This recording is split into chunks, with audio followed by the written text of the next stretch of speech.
Deadline 2 মাস, তার মধ্যেই চাকরিহারাদের চাকরি ফিরিয়ে দেওয়ার আশ্বাস দিলেন মুখ্যমন্ত্রী মমতা বন্দ্যোপাধ্যায়। আর ততদিন পর্যন্ত স্কুলে গিয়ে ভলান্টারি সার্ভিস দেওয়ার পরামর্শ মমতা বন্দ্যোপাধ্যায়। আমি বেঁচে থাকাকালীন যোগ্য প্রার্থীদের কারো চাকরি কেড়ে নিতে দেব না। It is my commitment. মঞ্চ থেকে দর্শক আসন।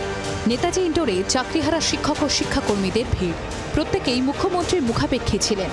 তাদের চাকরি ফেরাতে রাজ্য প্রশাসনিক প্রধান কি আশ্বাস দেন তা শোনার অপেক্ষায় ছিলেন। সোমবার ভিড়ে ঠাসা নেতাজি ইন্ডোরের মঞ্চ থেকে মমতা বন্দ্যোপাধ্যায় জানিয়ে দিলেন, আগামী 2 মাসের মধ্যেই যোগ্যদের চাকরি ফেরানোর প্রক্রিয়া শেষ করবে রাজ্য সরকার। আপনারা যাতে আবার চাকরি ফিরে পান তার ব্যবস্থা প্রসেসের মধ্যে দিয়েই 2 মাসের মধ্যেই কমপ্লিট হবে এবং আপনাদের চাকরি ব্রেক হবে না।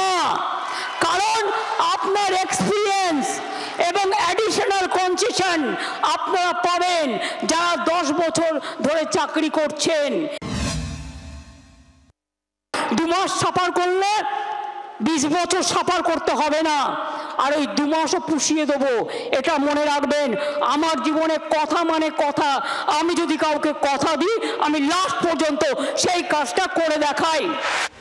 নিয়োগ দুর্নীতি মামলায় 2016 এসএসসির গোটা প্যানেল বাতিল করে দিয়েছে সুপ্রিম কোর্ট। চাকরি খুইয়েছেন প্রায় 26,000 শিক্ষক ও শিক্ষাকর্মী। তারপরই রাজ্য সরকার ও শাসক শিবিরকে কাঠগড়ায় তুলে আসরে নেমে পড়েছেন বিরোধীরা। এদিন মঞ্চ থেকে বিরোধীদের অভিযোগ ওড়ানোর পাশাপাশি পাল্টা চ্যালেঞ্জ ছুড়লেন মুখ্যমন্ত্রী। চ্যালেঞ্জ করে বলছি, আমি আমার জীবনে জেনে শুনে কোনো পানিশমেন্ট কাউকে দিইনি এবং মনে রাখবেন জেনে শুনে কারো চাকরি খাইনি। সুপ্রিম রায়ের পরে অনেক চাকরিহারারাই স্কুলমুখ হননি। এদিন তাদের প্রত্যেককেই কাজে ফেরার পরামর্শ দিলেন মুখ্যমন্ত্রী। আপনাদের তো কেউ চাকরি টার্মিনেট করেনি এখনো পর্যন্ত, করেছে কি? কোনো নোটিশ পেয়েছেন? আপনার বিরুদ্ধে দুর্নীতি না যদি প্রমাণ করতে পারে তো কি আপনাকে কেউ যেতে বারণ করেছে? যান না, আপনি আপনার কাজ করুন না। আপনারা পড়াশোনা করুন, আপনারা বাচ্চাদের মানুষ করুন, আপনারা সার্ভিসে যান, ভলেন্টারিলি সার্ভিস করুন। কেন আপনারা ভলেন্টারিলি করবেন? তার কারণ আমাদের সুপ্রিম কোর্টে ক্লারিফিকেশনের জন্য যেতে হচ্ছে বলে আইন মোতাবেক আমরা চাই আইন আপনাদের সুরাহা করুক।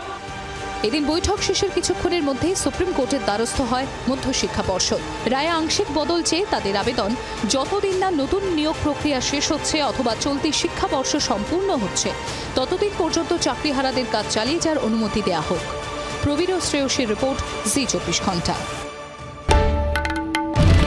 বাংলার আওয়াজ, বাঙালির আবেগ, জি 24 ঘন্টা।